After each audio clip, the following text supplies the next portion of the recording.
Arts council का जो माहौल था वो बिल्कुल जिस तरह कोई आर्ट कॉलेज होता है कि हम जाया करते थे और रोज़ एक प्रैक्टिस, रियाज और उस्ताद लोग बहुत सारे आके बाबा की क्लास में बैठ जाते थे।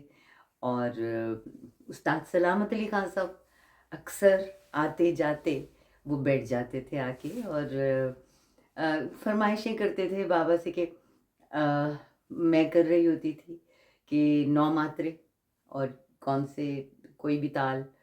तो वो बाबा का भी बहुत शौक था ये। उन्होंने ये बहुत एक्सप्लोर किया कि मुझे उस वक़्त ऐसे लगता था कि इतनी वो अलग-अलग तालीम कराते थे, लेकिन मुझे लगता था इतनी आसानी है उन सब में कि मुझे हर ताल जो है वो 3 ताल लगती है। और बुज़ुर्ग कहते भी यही हैं कि जिसकी 3 ताल सही है, वो बाकी भी तालें जो हैं वो उनको सही कर सकता है या आसान हो जाता है उसके लिए।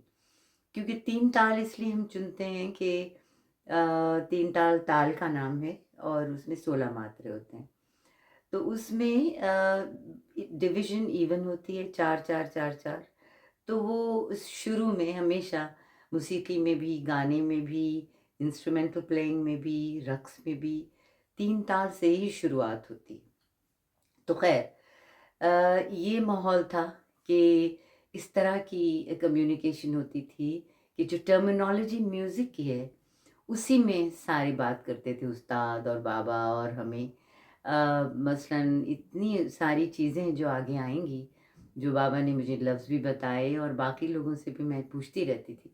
क्योंकि जो साज़िंदे थे उस्ताद लोग थे, बख्शी साहब, मतलब है कि मैं तो उन्हें अ, उनका शुक्रिया अदा नहीं कर सकती। जितना उन्होंने प्यार दिया और कितना सीखे हुए ये लोग थे सारे। तो ये थे इनसे तो फिर मालूमात भी इस तरह की होती थी कि रागों के बारे में भी पूछा जाता है क्योंकि सिर्फ़ रक़्स की तालीम जो है वो सिर्फ़ रक़्स करने के लिए नहीं होती है।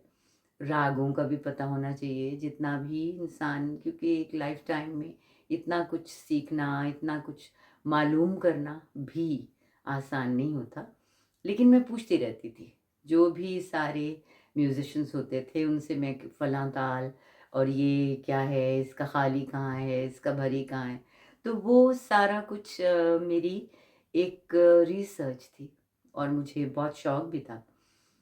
तो उसी अथना में असल में एक डेलीगेशन जा रहा था चाइना और उसको डायरेक्ट कर रहे थे नईम ताहिर साहब। तो वो उन्होंने आके वहाँ पे स्टूडेंट्स में से लड़कियों लड़कों को चुनना था। तो जिसमें से मैं और अब मेरी बहन, जो मेरी छोटी बहन नुसरत सिद्दीकी, वो भी आर्ट्स काउंसिल में बाबा महाराज से सीखने आने लग गई। तो हमें भी नईम ताहिर साहब ने चुना और एक अलग से यानी कि उसकी रिहर्सल का टाइम मुकर्रर हुआ और बाबा से ज़ाहिर इजाज़त ली और फिर हम उनके डांसेस की रिहर्सल करने लग गए। तो सारा दिन हमारा जो था यही होता था रूटीन कि हम सुबह आते थे घर से और रात हो जाती थी और बिल्कुल मुझे तो महसूस नहीं होता था कि कोई थकावट या कुछ, क्योंकि मैंने पहले भी बताया कि मैं एनर्जाइज़ हो जाती थी डांस में।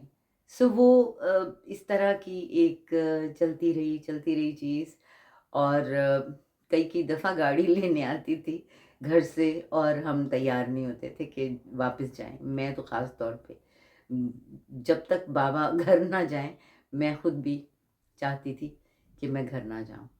माहौल ऐसा था, इतना खूबसूरत माहौल था कि मतलब है कि कोई इस तरह की मुश्किल पेश ही नहीं आई और सारे लोग इर्द-गिर्द भी इस तरह के थे और बहुत खूबसूरत लगता था।